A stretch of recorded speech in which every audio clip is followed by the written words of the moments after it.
Hello students, today we will be discussing about the topic that is matter around us.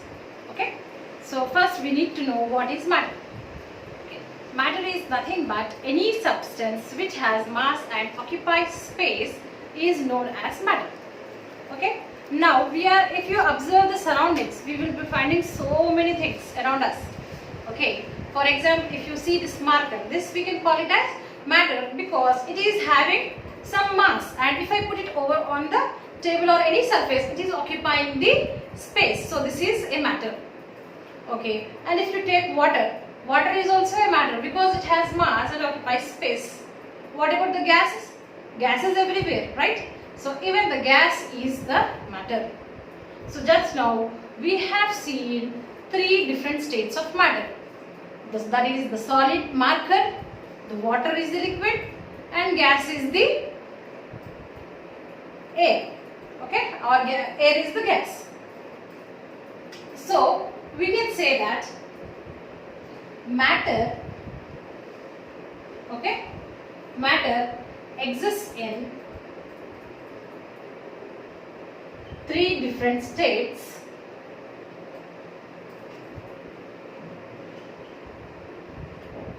at room temperature. Okay, so what is it? It is the solid, liquid and the gas. So these are the three different states of matter at the room temperature.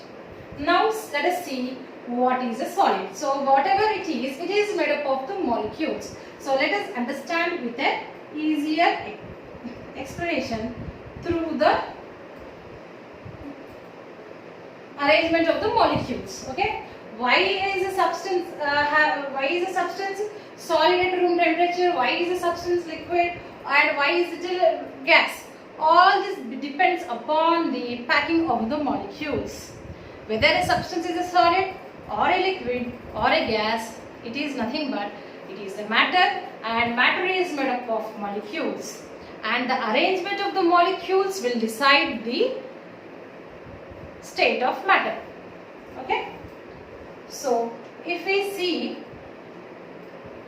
the molecules of a solid are very tightly packed. Okay, the molecules of a solid are tightly packed, and if we see that of a liquid, they are somewhat loosely packed, and the molecules of the gases are very loosely packed. Okay, so here is the packing of the molecules. Next, are you able to see any spaces between the molecules? Yeah, the spaces are very little or they are minimum. So they are intermolecular spaces. The space between the molecules is known as intermolecular space. So solids are having very less or minimum intermolecular space. Okay, next, coming to that of the liquids, see here the space is somewhat more than that of the solid and less compared to the liquid, less compared to the gas, sorry. Okay, next, if you see the distance between the molecules, it is much large when compared to the liquids. Okay, so this is how about the packing of the molecules. Next, we will be seeing the intermolecular distances. Okay, intermolecular distances is nothing but intermolecular spaces only. The same thing. Spaces are minimum, spaces are intermediate, spaces are maximum. Okay, next, intermolecular attractions. So better we'll write intermolecular spaces first. Okay? Intermolecular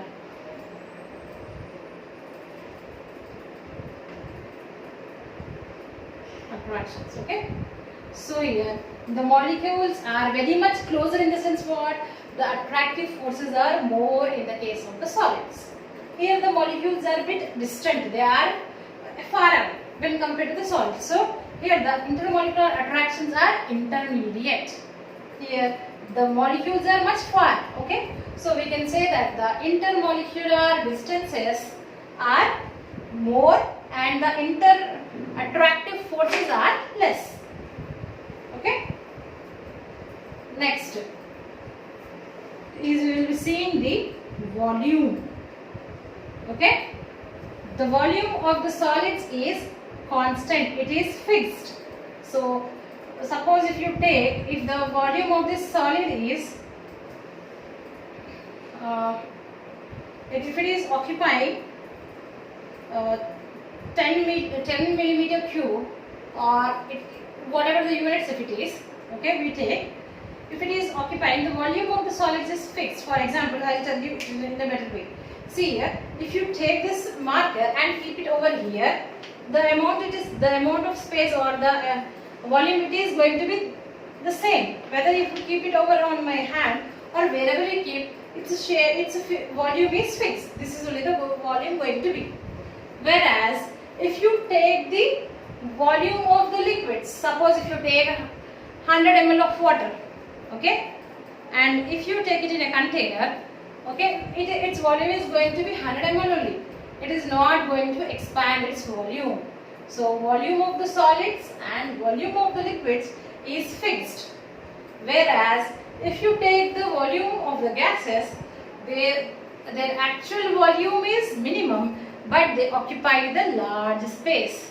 So what they will be doing is, suppose if you take 10 ml of the gas, okay, 10 ml of gas in 100 ml container, okay, suppose you see here, if this is the 100 ml container, okay, we are taking just 10 ml of the gas. So actually the gas molecules should be over here only.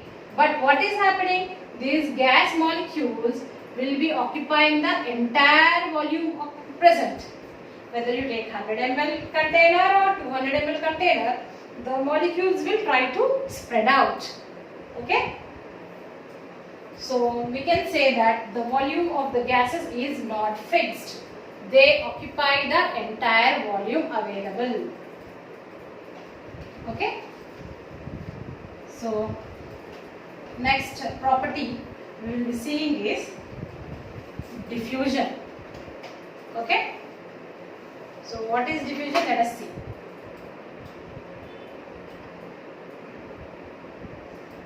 Diffusion is nothing but spreading of the substances from higher concentration to the lower concentration till the concentration becomes constant. That is called as diffusion. Okay. So if you take two solids, for example, if you take salt and sugar, they will, if you just mix it, it will be as such. They do not diffuse. They are not soluble.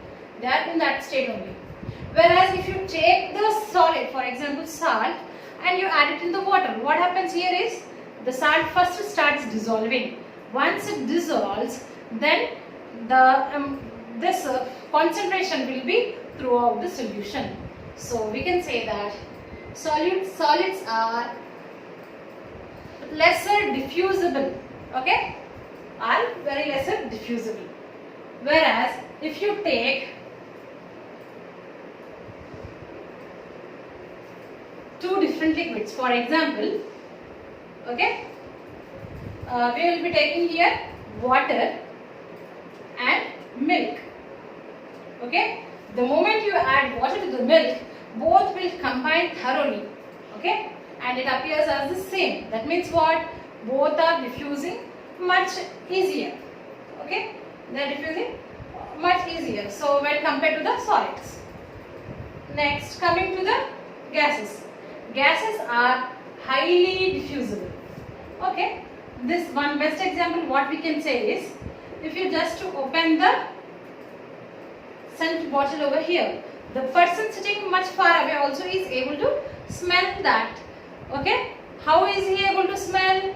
He is able to smell because the molecules of the scent are moving at a faster rate, or they are diffusing. So gases are having a very high amount of diffusibility. Okay, or we can say that gases are highly diffusible. Next, we will see is compressibility. Okay, compressibility, it is nothing but if we apply some force over the substance, whether it can be a solid, liquid or a gas, whenever we are applying the force, the volume should shrink or the molecules or the matter should come closer. But it doesn't happen in the case of solids. So let us see an example. If I take this marker and if I press how much ever force I have applied, it is not going to change its shape. Okay, that means solids are rigid. We can say that solids are rigid or they are incompressible. Okay, rigidity and compressibility both are opposite to each other. Okay, we can say that solids are rigid or incompressible. Now, whereas if you take liquids, okay, liquids, if you apply pressure over the liquids also, they do not come much closer. Okay, so they are slightly compressible. Okay, in order to find out this, what we will do is, we will be taking 3 different syringes.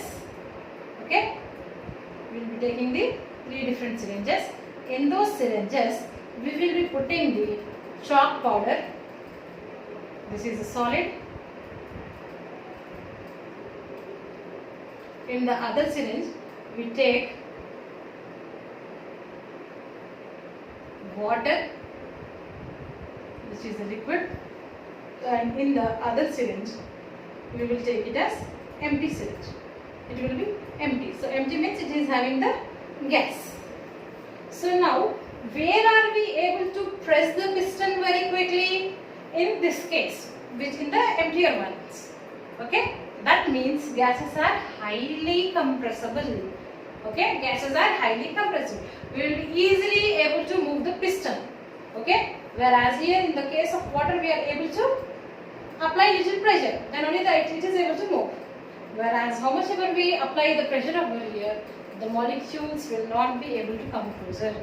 So from this activity, we can say that gases are highly compressible. Now, what is the reason for the high compressibility of gases? It is the available of large intermolecular spaces.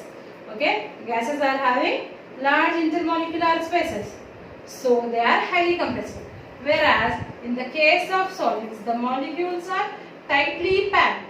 Now, because they are tightly packed, how much ever you apply the force, if I am applying the force also, the molecules are unable to come closer because already they are closer.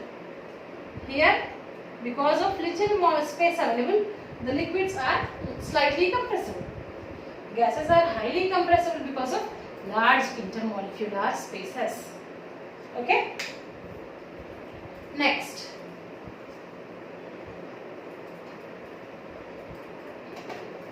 So, another thing what we need to know is their shape. Okay. Solids are having a fixed shape, whereas liquids, they do not have their fixed shape, but they have fixed volume and they take up the shape of the container. Okay. Coming to the gases, they do not have fixed shape, they do not have fixed volume, and they occupy the entire volume available. Okay. So this is the comparison between solid, liquid and gas. So a substance will be either a solid or a liquid or a gas at room temperature depending upon the arrangement of molecules. Okay. So arrangement of molecules and the temperature play an important role in deciding the state of a substance. That means it can be a liquid, it can be a solid, it can be a gas. Okay. So next part we will see in the other video.